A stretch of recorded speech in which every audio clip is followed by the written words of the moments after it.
Bonjour chers internautes, c'est Il Pastore pour une déclaration publique, une déclaration écuménique qui date du 17 décembre 2021, précisément en Argentine, pour des raisons à la fois écologiques, démocratiques et dans le respect des peuples d'origine. Cette déclaration a été signée par des pasteurs et évêques de l'Église évangélique méthodiste argentine et de l'Église évangélique luthérienne unie en Argentine et Uruguay. Le peuple qui marchait dans les ténèbres vit une grande lumière. Ésaïe 9, verset 2.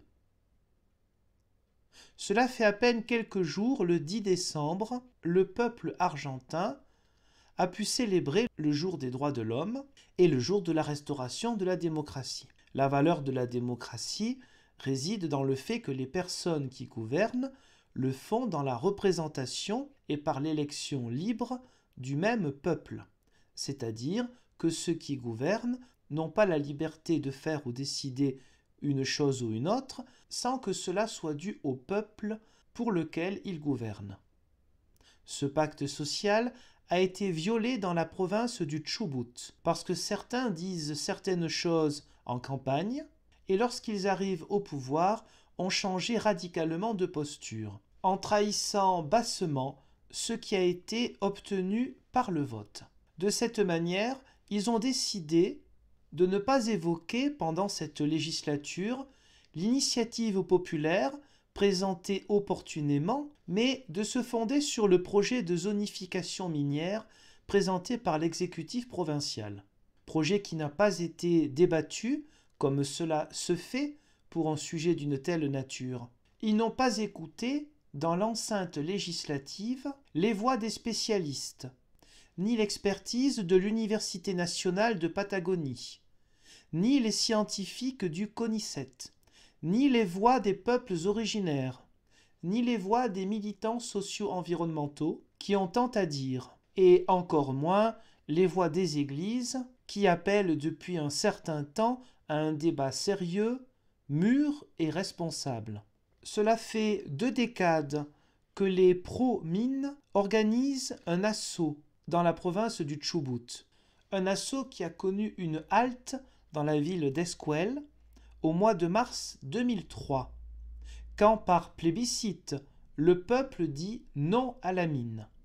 Mais cette halte apportée par la mobilisation populaire ne fut pas la fin d'une étape, mais un pas sur le chemin de l'engagement en faveur de l'eau, de l'environnement et du droit des peuples à obtenir une information fiable et à exprimer son agrément ou son refus à l'activité d'une grande zone minière. En tant qu'Église, engagée pour la défense de la démocratie et le respect des droits de l'homme, nous élevons nos voix avec le peuple qui sort dans la rue pour refuser la loi de zonification minière.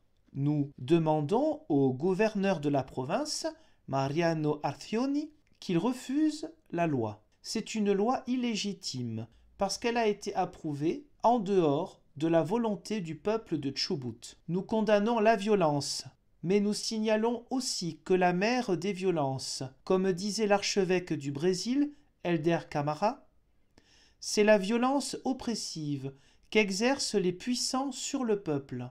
En ce temps de Noël, le christianisme célèbre la venue de Dieu fait homme en Jésus, la lumière qui resplendit au milieu des ténèbres et de l'obscurité.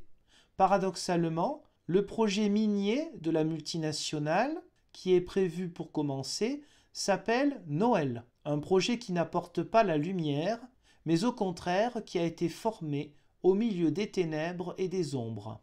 Nous sommes solidaires du peuple du Chubut dans ses réclamations, en demandant à notre Dieu qu'il écoute notre cri. De la même manière, nous demandons à Dieu qu'il convertisse les cœurs de pierre de ceux qui détiennent le pouvoir. Que la lumière du Christ brille, nous enveloppe de son amour, et que sa puissance vienne nous protéger pour toujours et toujours.